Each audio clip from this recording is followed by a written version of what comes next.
The crystal champagne flute exploded against the wall inches from my head. "You're nothing but dead weight, mother." My son Nathan sneered across his penthouse office. "The Carter name needs a fresh image, and you're just not it anymore." Welcome to her Fireside Stories, where tonight's tale of betrayal strikes at the very heart of maternal sacrifice.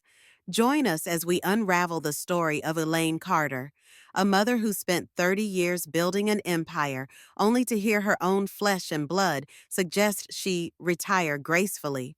Code words for surrender everything she'd built. But what happens when a mother's patience meets its breaking point? When 3 decades of secrets hidden in a safe deposit box threaten to shatter the perfect image Nathan Carter has so carefully crafted? Draw closer to our flame, dear listeners. Tonight's story will make you question, what's the true price of betraying a mother's love? And when karma finally serves its cold dish at the Carter Grand Hotel's annual gala, who will be left standing? The answer might just change how you look at family legacy forever. Stay with us. What unfolds next will show you exactly why they say heaven has no rage. Like love to hatred turned, nor hell of fury like a mother scorned. Let our story begin. He called me dead weight on the very day I stood at his doorstep with my suitcase hoping to find comfort in my own son. And he said it with a casual shrug that shattered everything I thought I knew about love. My name is Harper Giles, and until recently I was under the illusion that my life revolved around ensuring my son's happiness. I'm in my late 50s, hair cropped into a low-maintenance silver-streaked bob that hints at all the storms I've weathered. Across from me that night, tall with the sharp undercut he's so proud of, stood Oliver Giles, my only child, though you wouldn't know it from the way he treated me. Beside him, wearing a sleek ponytail and city chic attire, was his girlfriend Sadie, whose polite smile didn't quite reach her eyes. I remember gripping my suitcase tighter, my stomach twisting as Oliver flicked an indifferent glance my way. I had come to his apartment because my house needed urgent repairs. The plumbing had failed and the roof was starting to leak.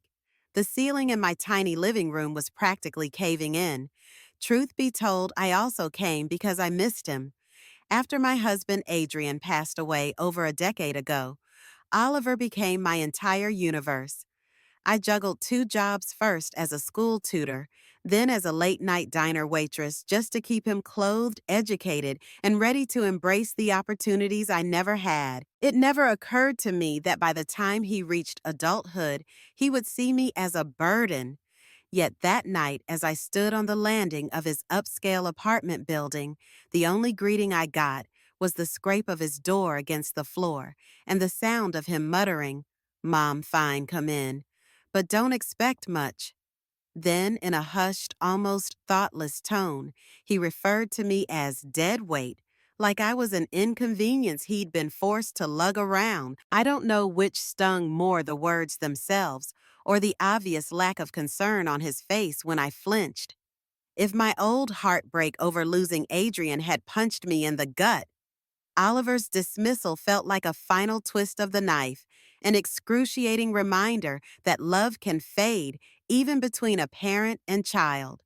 That night, under the same roof as my son, for the first time in months, I noticed little details that painted a bigger picture of our rift. His apartment was flawless marble countertops, minimalist decor, modern lighting that whispered wealth and confidence. Only a single photograph of him and Sadie perched on the mantel, capturing a moment at some beach getaway. No photos of me or the father who raised him. No glimpses of the childhood he once cherished. Sadie was perched on the sofa, her ponytail swishing whenever she turned to give me a once-over. Oliver seemed more concerned with the notifications on his phone than acknowledging the woman who'd spent her last savings to see him through college. I tried to reason with myself. People drift apart. Children grow up and parents become afterthoughts in their busy schedules. But the harshness of the word dead weight echoed. It felt so final, like he'd sized me up and deemed me useless. I heard him and Sadie laughing quietly about something as I shuffled my suitcase into a corner. My knees ached from lugging it up 2 flights of stairs. A younger me, exhausted from double shifts at the diner, would have scooped Oliver into a hug no matter how tired I was. Now I was too afraid to even approach him. Once Oliver proudly told everyone I was the strongest woman in the world. He'd said that to his elementary school teacher when I showed up to a parent-teacher conference after a 14-hour shift, still wearing my waitressing uniform. That memory flickered in my mind while I watched him stretch and yawn with obvious impatience. There was no "Mom, have a seat," or "Let me take your bag." Instead, Sadie arched an eyebrow and said, "We don't really have a guest room, so you can use the couch." "Hope that's okay." Her tone made it sound like I was an Airbnb tenant, not Oliver's mother. I'd never felt so small. Not even when Adrian died. Back then, I still had Oliver's warmth, his unwavering closeness. Tonight, the apartment's modern walls felt like a fortress shutting me out. It was there in the shadows of my son's polite hostility that a quiet decision took shape. I couldn't stay not like this. When Sadie hinted that maybe they should have booked me a hotel, I felt my cheeks burn. I'd always prided myself on not being a bother, on quietly making do. But to Oliver, it now seemed that I was just an unwanted package dropped at his door. That's when I did something that surprised even me. I mumbled a vague, "Don't worry about it," and rolled my suitcase back out, refusing the couch. I paused only long enough to see if he'd stop me. He didn't. Oliver just blinked, shrugged, and let the door snap shut. My chest felt tight all the way down the stairs. By the time I reached the street, my thoughts were a maelstrom of hurt and disbelief. I'd sacrificed my entire life for my child skipping meals so he could eat better, skipping personal dreams so he could chase his. I was proud of him, still am in some corner of my heart. But that pride clashed with heartbreak as I tried to hail a cab in the chilly evening air. I felt more invisible than the cracks in the sidewalk. At first, no cab would stop. I stood there, suitcase in hand, thinking how symbolic it was, this moment where the world seemed too busy to notice me. Eventually, one pulled over, saving me from a mounting sense of humiliation. The driver, a middle-aged man with salt and pepper hair, gave me a polite nod when I climbed in. "Where to?" he asked, glancing in the rearview mirror. In a moment of clarity, I answered, "The Westbridge Royal, please." The Westbridge Royal was a modest hotel I'd invested in years ago, under an LLC, keeping my name off the marquee. It was nothing flashy, but it was comfortable with good occupancy rates. Oliver didn't know I owned it. He'd never bothered to ask about my financial endeavors. But as the city lights streaked past the taxi window, I found myself strangely comforted by the knowledge that I wasn't as helpless as Oliver imagined. All those years working multiple jobs had paid off in ways he never acknowledged.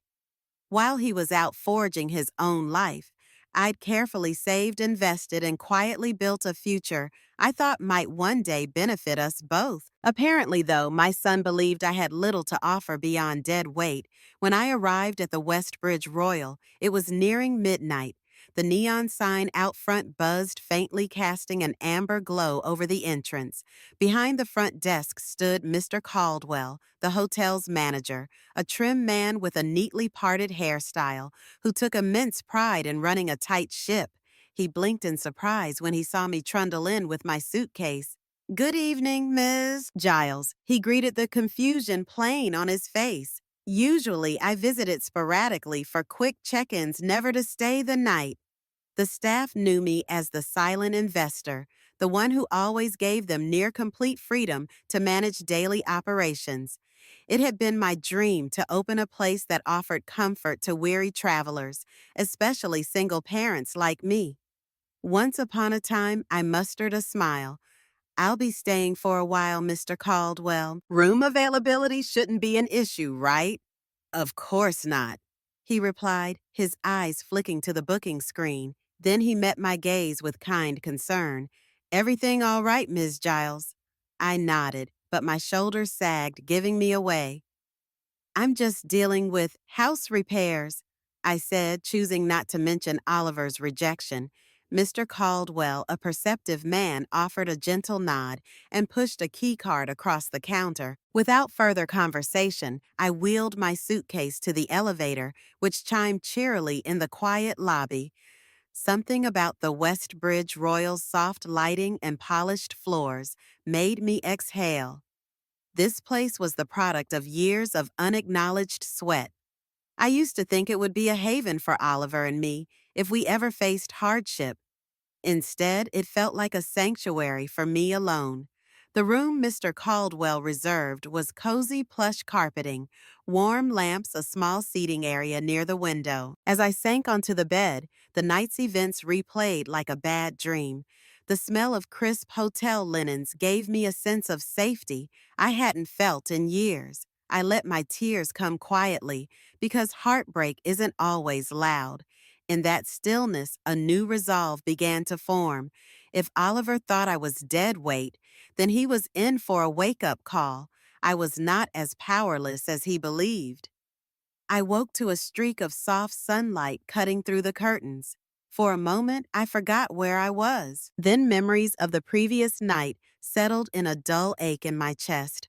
I rubbed my eyes and gazed around the room, noticing details I'd never paid attention to: the tasteful artwork on the walls, the plush armchair, a small bouquet of fresh flowers on the dresser. These touches were part of what made the Westbridge Royal stand out. It was more than just a place to sleep. It was welcoming a reflection of my dream to offer solace to others. I took a shower, letting the warm water wash away the tension. My hair, a silver bob with subtle layering, reminded me of how much I'd changed over the years, both physically and emotionally. After Adrian's death, I never found the time or energy to style it the way I used to. Function had trumped fashion just like everything else in my life. But now, standing in a hotel I owned, forced out of my son's home by his indifference, I realized something I'd spent so many years bending to Oliver's needs that I'd forgotten to straighten myself back up. I tugged on a comfortable sweater and jeans. Then I made my way down to the lobby, where Mr. Caldwell greeted me with the same kindness he always extended to guests. Would you like breakfast, Miss Giles? We have a small buffet set up near the conference rooms. I accepted with a weary smile. The buffet was modest scrambled eggs, fruit salad pastries. I filled a plate, found a table at the edge of the room, and ate in contemplative silence. It struck me that for once I could slow down and just be. No one here expected me to jump up and solve their problems. No one looked at me like I was an inconvenience. As I sipped my coffee, I stared out the window at the busy street. This was my fresh start, even if it didn't come under ideal circumstances. Perhaps it was time to reassess my life and figure out what I truly wanted beyond pleasing a son who had made it clear he no longer needed or wanted my devotion. Mid-morning found me in the office adjacent to the front desk, reviewing financial statements and property reports. A routine I'd once delegated but now took on personally as a distraction. The Westbridge Royal, to my relief, was thriving. Occupancy rates were up, and I saw potential to expand our community outreach. Years ago, I'd quietly funded a small scholarship program for single parents, but it had stayed small. Now an idea sparked. Why not grow it? Why not turn it into a real foundation? Numbers swam before my eyes as I tallied the possibilities. A new sense of purpose took root in me. Oliver might dismiss me, but the truth was, I'd built something valuable. I had the means to invest in causes close to my heart. Those who, like me, had once struggled to keep afloat. The Westbridge Royal was my stepping stone, not just a sanctuary for a cold night. I heard a familiar beep from my phone, an unread text message. My heart lurched, hoping it was Oliver with some form of apology. It wasn't just an appointment reminder from the plumber about my house repairs. My shoulders sagged as I realized that my son might not reach out at all. But I pushed the disappointment aside. I had work to do, a life to piece back together. I spent the rest of the day in that tiny office, reacquainting myself with every detail of the business I technically owned, but had never fully embraced. I pored over spreadsheets, maintenance logs, event requests. I talked at length with Mr. Caldwell about staffing marketing strategies and the possibility of hosting charity events in our underused banquet hall. All the while, I felt an odd mixture of sadness and excitement. Sadness that I'd been pushed to this point, excitement at the realization that I was capable of thriving without my son's approval. By evening, my mind buzzed with new ideas and a subtle but growing conviction. Maybe Oliver's cruelty was the jolt I needed to finally see my own worth. Days at the Westbridge Royal turned into a soft rhythm. I'd wake early enjoying breakfast in the cozy dining area, then spend my mornings observing how the staff interacted with guests. It was enlightening to watch Mr. Caldwell in action. He was patient, quick to problem solve, and always maintained an air of calm professionalism. In some ways, he reminded me of the person I used to be, constantly juggling, never dropping a ball.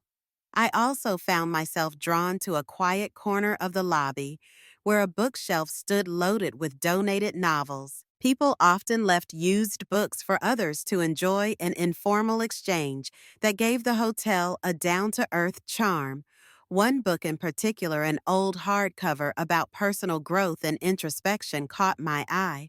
I'd leaf through its pages whenever I felt my old anxieties creeping in, anxieties that whispered I was losing my son for good, that I might never mend our bond. In the afternoons, I made calls regarding my house repairs. The roof needed serious work, and the plumbing issues were more extensive than initially feared. Contractors gave me sky-high estimates, but I had enough saved to handle it. Thanks to your earlier scrimping, I told myself, though it stung to realize Oliver had no idea how self-sufficient I really was. Occasionally, fleeting thoughts of Oliver's childhood surfaced. Memories of him asking me to race him up the apartment stairs, or him standing on a chair to help me bake cookies. The sense of betrayal would gnaw at me until I distracted myself with work or a conversation with Mr. Caldwell. Sometimes I'd pass a mother with her young child checking in, and I'd have to blink back tears remembering a time Oliver's laughter echoed in every room we shared. But with every day spent at the hotel, I felt a bit stronger. I was no longer the desperate mother waiting for a nod of acknowledgement from her grown son. I was becoming someone else, someone with resources, authority, and compassion. If Oliver had tossed me aside, then perhaps I could pour that love and energy into rebuilding, not just my house, but my life on my own terms. A week passed before I found a message from Oliver waiting on my phone. My breath caught when I saw his name light up the screen. Oliver Giles, the same name I once wrote lovingly on all his school belongings. I braced myself, heart fluttering with that instinctive maternal hope. Was he sorry? Was he asking if I was all right? To my disappointment, his text read, "Mom forgot to mention. Could you send me that monthly deposit early? Bills are piling up." No mention of my well-being. No inquiry about where I was staying. Just a request for money. I stared at the words, an almost nauseating swirl of sadness and anger roiling inside. This right here was why he felt no shame labeling me dead weight while still expecting my help. He'd grown accustomed to me always saying yes. In the past, I might have caved instantly. After all, I'd do anything for my child. But something had shifted inside me over the last few days. At the Westbridge Royal, I glanced around the lobby, recalling the achievements I'd quietly amassed. I had built financial security, created jobs, contributed to the local community. I wasn't dead weight. I was a pillar, my own pillar. With a steady hand, I typed back, "I'm sorry, Oliver, I can't." I pressed send before I could overthink, then shoved my phone in my bag, half terrified of his reaction. Yet I also felt an odd sense of liberation. For hours, no response came. I threw myself into a round of staff interviews, talking to housekeeping and front desk clerks about their schedules and concerns. By late afternoon, my phone buzzed again. This time, Oliver's text was shorter, sharper. Seriously, why are you doing this? It made my stomach clench. In the past, I would have explained myself, apologized, scrambled to fix the tension, but I'd had enough. My thumbs trembled slightly as I typed. We should talk face to face. Let me know when you can meet. I wasn't sure if he would respond at all, but I was done with half-truths and quiet sacrifices. If Oliver wanted to treat me like an ATM while belittling me, he'd at least have to see me and learn the truth about who I'd become when he wasn't paying attention. That evening, I found myself alone in my hotel suite, reflecting on the gulf that separated me from Oliver. It seemed unthinkable that we'd reached a point where we barely recognized each other. In my mind's eye, I saw him at age 7 holding my hand in the grocery store and pointing at cereal boxes with cartoon mascots. He used to think I was invincible, someone who could fix any problem with a single hug or a hot meal. But now I suspected that after Adrian's death, all Oliver saw was a mother drowning in work, clinging to him for emotional support. Maybe it embarrassed him. Maybe he felt burdened by my unwavering devotion. I couldn't say. All I knew was that I had quietly grown into a business owner while he was off forging his identity, and I had the right to be treated with respect, something Oliver didn't realize or chose not to. As I stared out the window at the city's twinkling skyline, my phone rang a direct call from Oliver. My pulse lurched. I gathered my courage and answered with a steady, "Hello, look." He began, his tone defensive. "I've got a lot going on right now. Sadie's upset because I told her you refused to send money. She thinks I should focus on my own life. I don't know what's going on with you, but this is really bad timing." I closed my eyes, exhaling slowly. Even now, he sounded annoyed rather than concerned. "I understand you're stressed, Oliver, but I'm not just a wallet you can open whenever you like. If you talk to me like a human being, maybe we could come to an understanding." He scoffed. "You're overreacting. I just needed some help this month, that's all." Pride swelled in my chest, an unfamiliar yet welcome feeling. "Then meet me," I replied firmly. "Tomorrow afternoon in the cafe on Elm and 12th. 2 o'clock." Oliver hesitated, then mumbled, "Fine," before hanging up.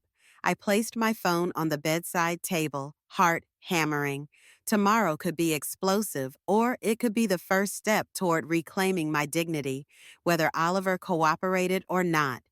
The cafe on Elm and 12th was a cozy little spot with mismatched chairs and a menu scrawled in chalk on a board. I arrived 20 minutes early, sipping tea as I watched couples chatter and business people fiddle with laptops. My reflection in the window caught my eye. My hair shone silver in the midday sun, and I wore a simple blouse and slacks that felt both comfortable and professional. If Oliver noticed my transformation, would it matter? At exactly 2 o'clock, he walked in sporting a frustrated expression. His once sharp undercut looked less polished, as if he hadn't kept up with it. He plopped down in the chair opposite mine and crossed his arms. "Let's make this quick," he said. "I'm meeting Sadie in an hour." We stared at each other in tense silence. Time had etched lines in both our faces, but the emotional distance felt wider than any gulf. Finally, I cleared my throat. "Oliver, I want you to understand something. I'm not refusing you to be cruel. I've spent years helping you willingly, lovingly. But now you've made it clear you see me as a burden. Dead weight, you said?" He winced visibly, but his pride flared. "I was just frustrated that night. You showed up unannounced. Sadie and I have a lot on our plate. It slipped out. I'm sorry if I offended you."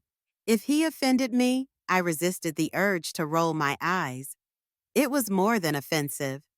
It was hurtful, I said evenly. "I've done all I can to support you, even after you started pushing me away. Yet you've never asked how I survive or what I've been doing with my life." He sniffed, gazing around as if searching for an exit. What does that have to do with anything? My resolve hardened. Everything because I'm done putting my life on hold while you treat me like a nuisance. I have my own plans, Oliver, my own resources. And if you're going to continue acting like I'm just a walking checkbook, maybe it's time you found out the truth about who I really am. Oliver drummed his fingers against the table, clearly impatient. What is that supposed to mean? Who you really are? You're my mother. You raised me, and you've always had money issues. I remember how many jobs you worked when I was a kid. I raised an eyebrow, and I appreciated your patience during those times. But you're not 10 anymore. Oliver, did it ever occur to you that I might have built something saved, invested, opened doors for my future, and maybe even yours? He scoffed. If that's the case, where have you been living lately? I know you left my place with your suitcase. Did you move in with a friend? Some charity. The disdain in his voice made my blood boil, but I kept my composure. I'm staying at the Westbridge Royal Hotel, I answered calmly. Oliver's derisive smile faded a fraction. The Westbridge Royal. That's not cheap. No, I agreed. It's not. It's also not a place I'm borrowing. In fact, I'm the owner there. I said it, and a surge of both relief and apprehension followed. Oliver blinked, then burst into incredulous laughter.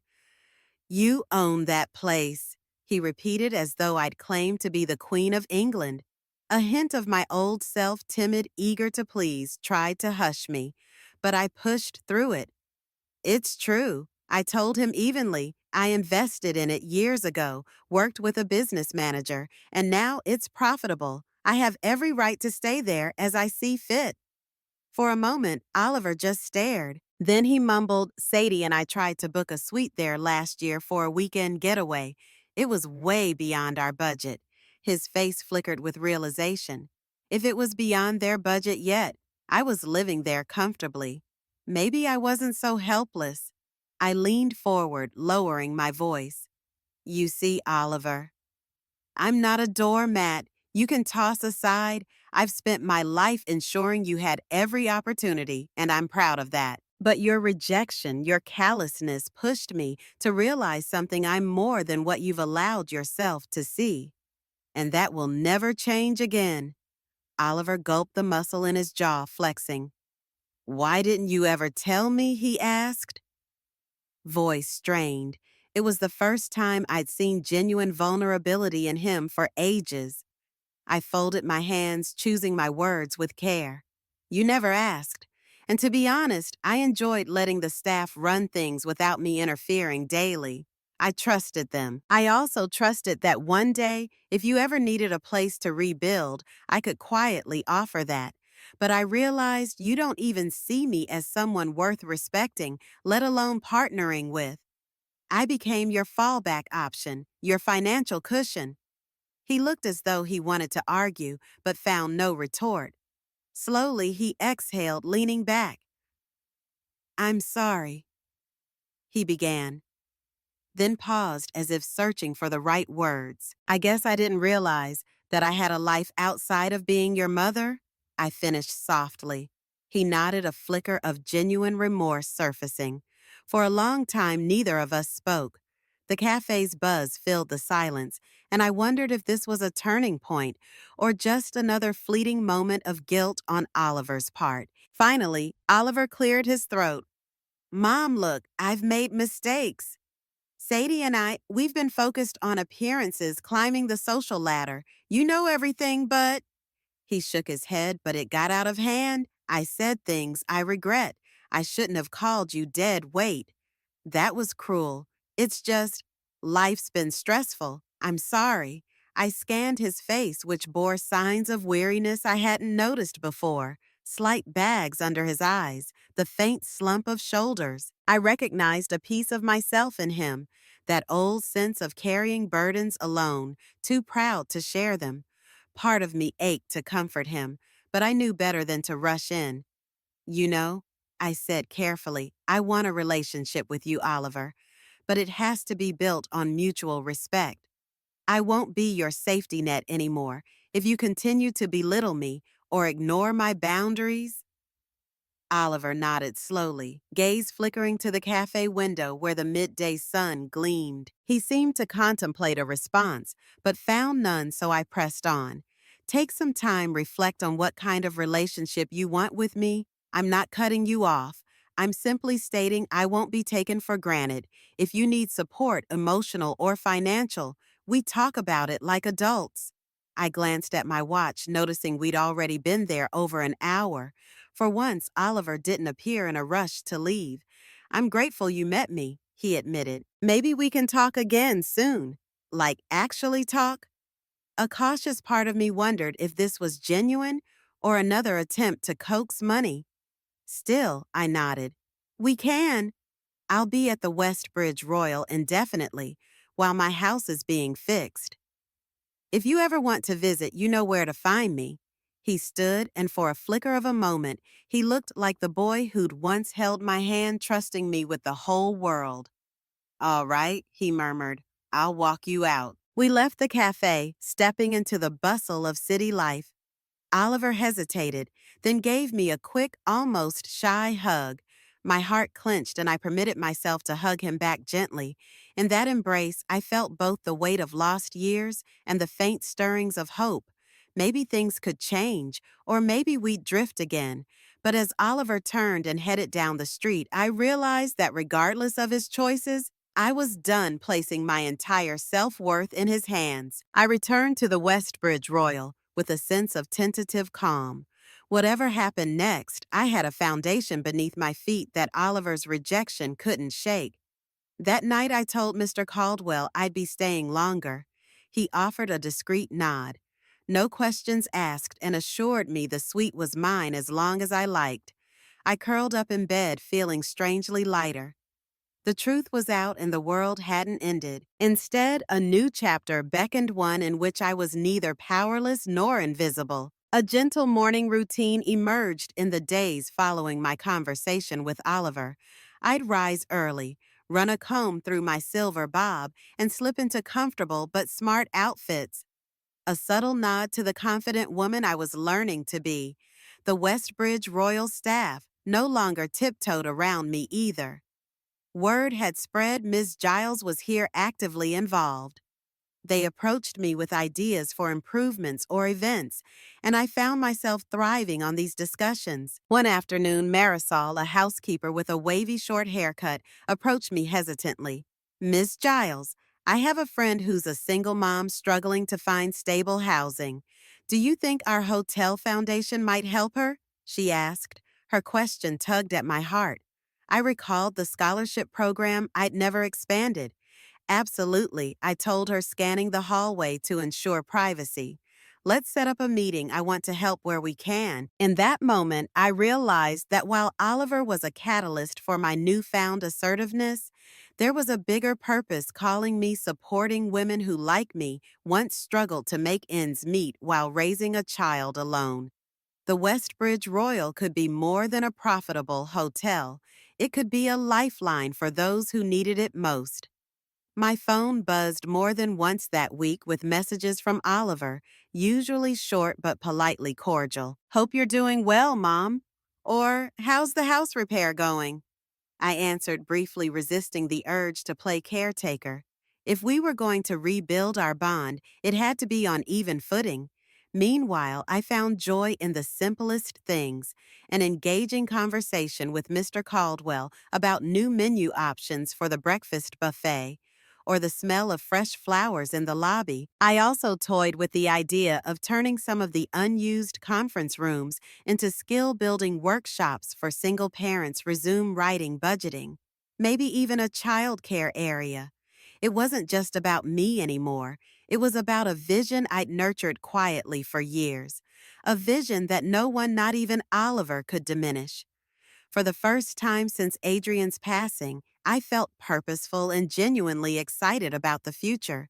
Another week slid by. I frequently touched base with the construction crew repairing my house, who sent me regular updates. My old place was a small bungalow near the outskirts of the city, cozy, but in dire need of structural upgrades. The contractor, a gruff man named Pete, assured me he'd get it done right. I believed him. Yet I felt no rush to leave the Westbridge Royal. This hotel had become more than a temporary shelter. It was my stepping stone to self-discovery. Then on a sunny Wednesday morning, a surprise visitor appeared in the lobby, Sadie. She was dressed in crisp designer jeans and a stylish blazer, her sleek ponytail swaying as she glanced around. I spotted her before she saw me. My immediate reaction was apprehension. Why was she here, spotting me? Sadie approached her expression carefully polite. Harper, she said with a nod. Oliver mentioned you're staying here. I was hoping we could talk. Sure, I replied cautiously, leading her to a small seating area by the window. Through the glass, I could see the bustling street people hurrying by with their own stories. How many mothers were out there, overshadowed by the demands of others, just like I'd been? Sadie cleared her throat.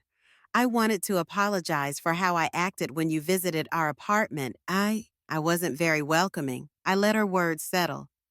You weren't, I agreed calmly, but I appreciate you saying that. Her gaze shifted uncomfortably. Oliver's told me some of what's been going on about the hotel, about the changes you're making. I guess I'm here to ask if there's any chance you and Oliver could work things out. He's upset. I think it's starting to hit him that he's been unfair. I studied Sadie, noting the flicker of genuine concern on her face. Perhaps she wasn't entirely the shallow person I'd pegged her to be. Working things out takes two, I said gently. And so far, Oliver's only begun to scratch the surface of owning his mistakes. I'm open to reconciliation if he treats me like an equal. Sadie nodded, letting out a breath. I understand, and for what it's worth, I do think he's trying. He admires you in his own way. He's just got his pride. I almost laughed. Pride was an understatement. Sadie's visit turned into a lengthy conversation. We ended up in the hotel's small cafe, sipping tea amid the gentle clatter of cups and murmured chatter. She confessed that after Oliver's father died, she believed he grew up too fast, taking on responsibilities that made him bitter toward anything that reminded him of financial hardship. I learned that both she and Oliver had been under pressure to keep up with a certain social circle, one where appearances were everything. I know it sounds shallow, Sadie said, fiddling with the napkin on the table, but it felt like survival in a different way. We wanted to prove we weren't struggling, that we could hold our own in the city, and part of that meant, well, trying to distance ourselves from anything that looked like a setback. I couldn't help recalling the countless nights I'd stayed up late dividing my meager paychecks between bills and groceries. If Oliver had developed a complex about appearing low income, perhaps my relentless reminders to save money or accept secondhand items embarrassed him more than I realized. Sadie, I began carefully, it's not that I don't understand, but I need you both to see me as more than a backup plan. I won't be a secret benefactor or an unwanted guest. If you two want me in your life, we have to start fresh. She gave a slow nod. I can respect that. I really can. I think Oliver can too. He's just stuck in his own head, worried about how everything looks. Before she left, we exchanged cautious smiles. I didn't fully trust her yet, but at least we'd talked openly. As she walked out the door, I found myself thinking about Oliver's father, Adrian, about how proud he would be if he could see me now standing my ground. Adrian had always told me, Harper, you're stronger than you think. I wondered if Oliver would ever truly absorb that message. For the moment, Sadie's acknowledgement felt like a small step forward. Maybe not a monumental leap, but enough to remind me that hearts can change under the right circumstances, even those that seem cold or dismissive on the surface. That night, I held a staff meeting in the banquet hall, inviting everyone from receptionists to the housekeeping team. Together, we brainstormed ideas for the Westbridge Royals' future. A junior front desk clerk, Eli, sporting a neat fade haircut, proposed a local heroes program where we'd offer discounts to teachers, nurses, and community volunteers. Marisol suggested expanding our single-parent scholarship fund.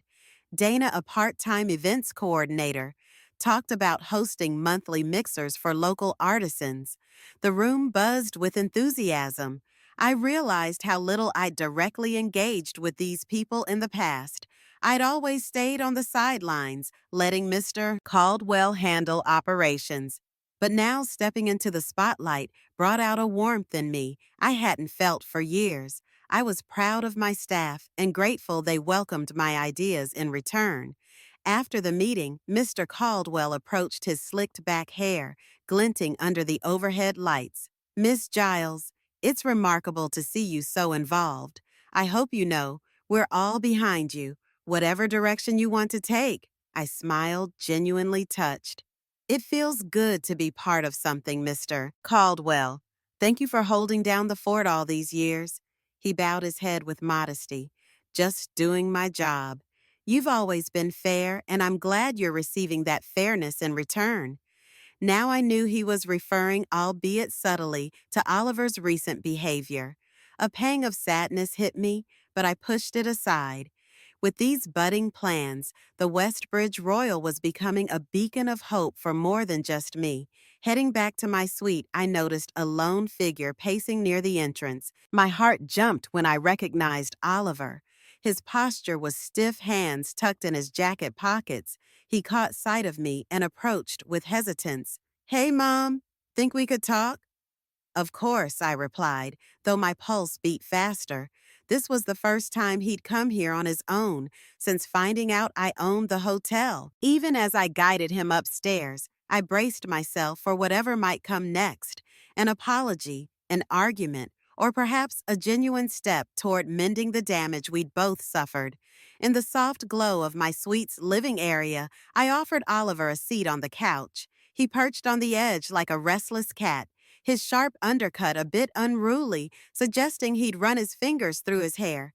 Too many times I settled into the armchair opposite him, crossing my legs. The room felt cozy with lamplight reflecting off warm-toned walls, a space I'd come to love in just a few short weeks.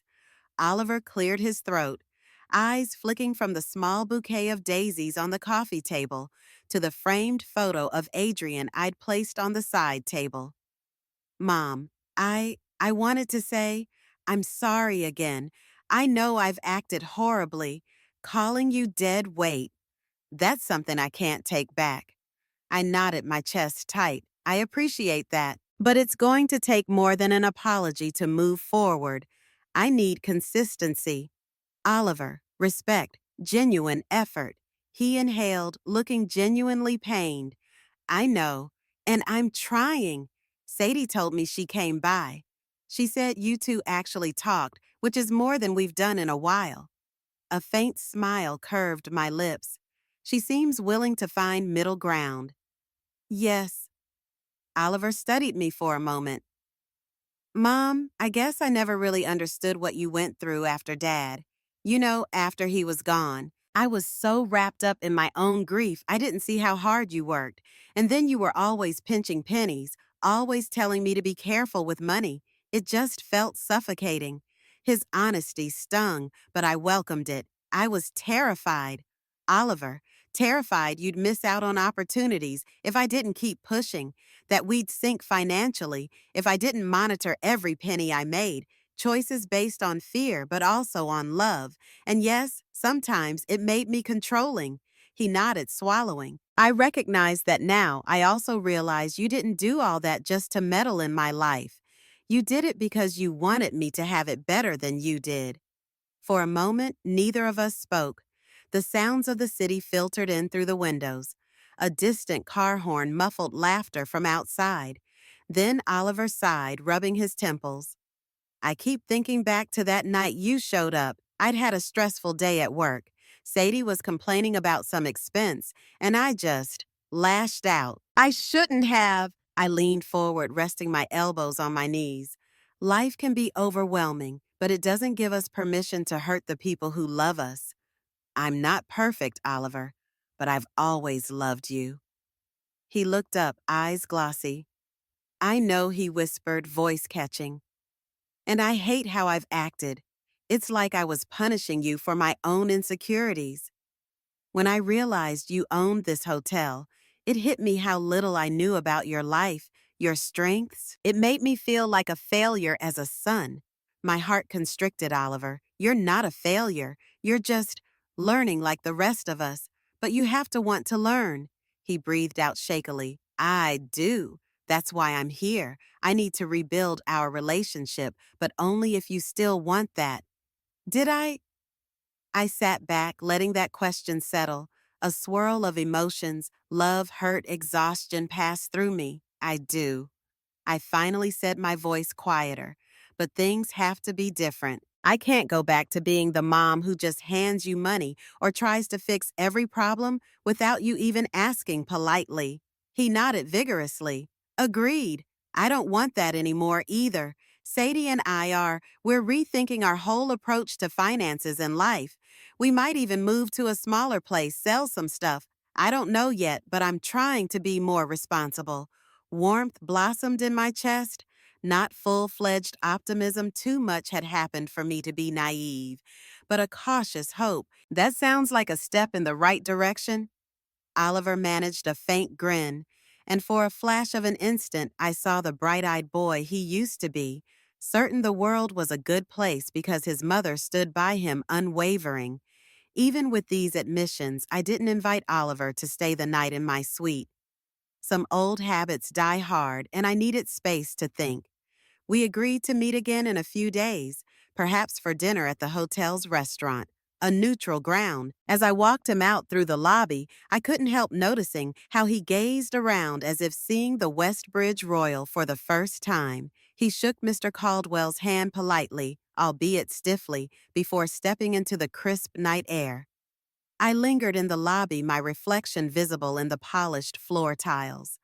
This was my domain now, and Oliver understood that perhaps for the first time, we'd taken small steps toward healing, but I wasn't naive enough to think everything would be magically fixed.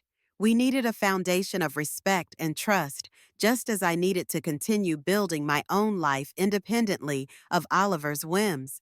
Over the next week, I dove deeper into my plans for the hotel's philanthropic arm. I scheduled meetings with local nonprofits, and we drafted proposals for workshops aimed at single parents.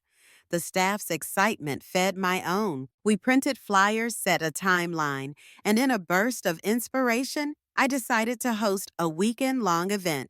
We'd open the Westbridge Royals conference halls to free seminars on budgeting, resume writing, and childcare resources. My nights, however, weren't all business. I made an effort to unwind something I'd never allowed myself in the years of raising Oliver alone. Sometimes I'd head to the hotel gym for a leisurely walk on the treadmill or curl up in bed with a mystery novel from the lobby's bookshelf. I reconnected with an old friend, Jenna, from my teaching days, updating her on my life in a way I hadn't in years. She was stunned when I told her I owned a hotel. We laughed, recalling how I once wore the same 3 blouses to work because I refused to spend a dime that wasn't strictly necessary.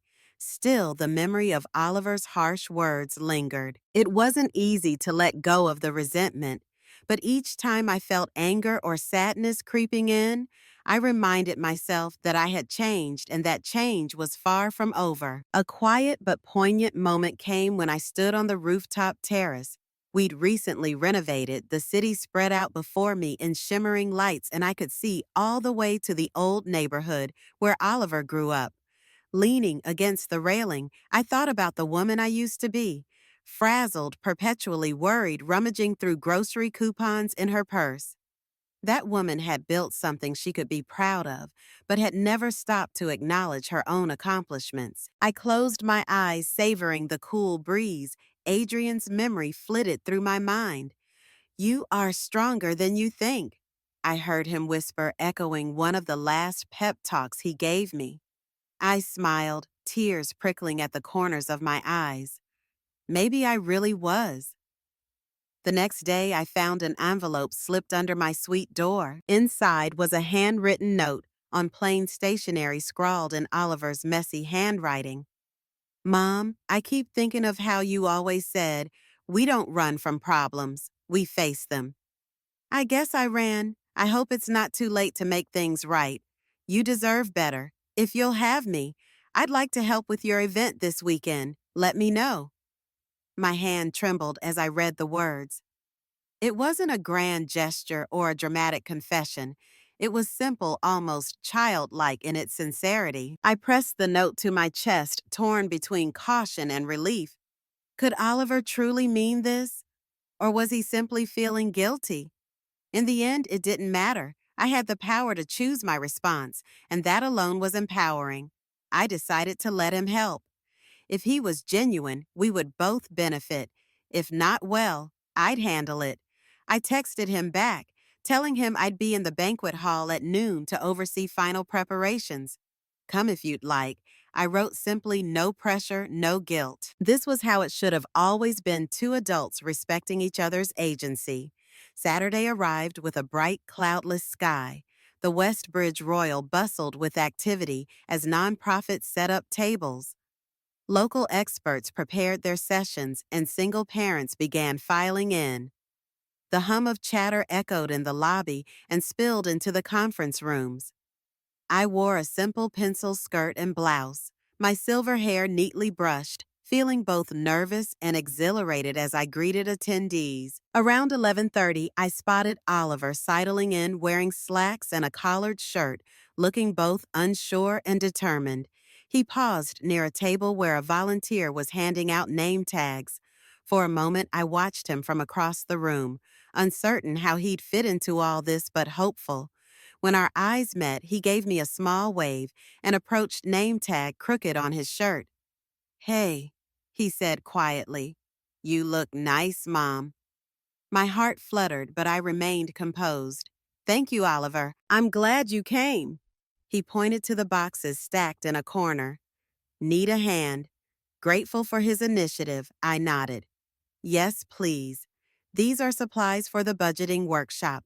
We worked side by side, distributing folders, pencils, and worksheets to the seats in one of the breakout rooms. Over the next few hours, Oliver introduced himself to nonprofit staff, asked questions about their programs, and even offered to help direct people between sessions. Once I caught a glimpse of him showing a lost attendee to the right room, a gentle smile on his face that seemed genuine. During a lull, we shared a quick coffee in the hallway. Oliver leaned against the wall, exhaling. I had no idea events like this even existed. I always assumed stuff like this was, you know, not our problem. I arched an eyebrow. A lot of things are everyone's problem, Oliver. Financial struggles, single parenthood. These issues don't discriminate. I started this hotel partly to give people a dignified place to stay and to support the community. He looked around, a small nod forming. I'm starting to see that it's admirable. You're admirable. Hearing those words felt like sunlight breaking through a cloud. For so long, I'd longed for him to see me as more than a caretaker, and here he was finally glimpsing who I'd become. By the late afternoon, the first day of workshops wrapped up successfully. Laughter and a sense of camaraderie filled the banquet hall as parents shared their experiences, swapped advice, and thanked us for hosting, standing by the makeshift stage. I was making a final announcement when I noticed Oliver in the audience, leaning against a pillar, watching me with an expression I couldn't quite decipher. Pride, maybe. Thank you all for coming. I concluded, speaking into the microphone. We'll have more sessions tomorrow on childcare assistance, mental health resources, and job placement. The West Bridge Royal is honored to be a small part of your journey. Applause rippled through the crowd. Mr. Caldwell gave me a discreet thumbs up from the back. I stepped off the stage and people began to filter out, chatting animatedly. Oliver approached, rubbing the back of his neck. You're really something else, Mom. This event is, well, it's eye-opening, I smiled, my chest light. It's what I've wanted to do for a long time, helping people who feel alone or overlooked. He nodded, slipping his hands in his pockets. Mom, I know a simple day of volunteering doesn't erase what I said before, but I'm trying to do better. I want to be part of your life, not just call you when I need something. My eyes stung with tears. I refused to let fall in front of him. I reached out and gave his arm a gentle squeeze. This is a good start, Oliver. Let's keep going. He smiled a real genuine grin, then checked his phone. Sadie's waiting for me outside. She wants to hear all about the event. Maybe we'll come back tomorrow. That'd be great, I said, feeling warmth spread through me. He left and I stayed behind to help Mr. Caldwell and the staff close up for the evening. As we stacked chairs, I couldn't stop replaying Oliver's words in my head. I want to be part of your life, not just call you when I need something. At last, I allowed myself to hope we'd finally turned a corner. Where that road led, I wasn't entirely sure, but for the first time in a long time, it felt like we might walk it side by side. The second day of the event carried that same positive energy. Oliver and Sadie both arrived early, assisting with setup and greeting participants. I could sense their awe as they realized the scope of what we were doing, offering resources, community, and dignity to people who, like me all those years ago, just needed a hand. In the quiet moments, Oliver would throw me a small smile across the room as if to say, "I see you, Mom." And I'd smile back, letting him know I see you too, son. By late afternoon, the workshops concluded with a brief closing ceremony. Parents who'd attended came up to thank us, some with tears in their eyes, grateful for the break in life's relentless grind. As the crowd dispersed, Oliver approached, gently tapping my shoulder. "You did it, Mom," he said, gazing around the once bustling hall. "And you didn't just do it, you owned it." His words were a balm I didn't know I still needed. "We all did," I replied, nodding at the staff, the volunteers, Sadie and him. "This is just the beginning." Sadie leaned in, brushing a few stray hairs away from her face. "You should be proud, Harper. This place is more than a hotel. It's a home to so many." I felt a soft wave of emotion thinking of how this journey began. Me on Oliver's doorstep, suitcase in hand, feeling worthless. Now in the very hotel he once couldn't afford to stay in, I was forging a community of hope and perhaps rebuilding the family bond I thought was lost. Oliver stepped closer, his tone hushed. "Listen, Mom, about the house. If you ever need somewhere else to stay after the repairs or just want to visit, you're always welcome." I'm sorry it took so long for me to understand. I looked him in the eye, searching for any trace of condescension.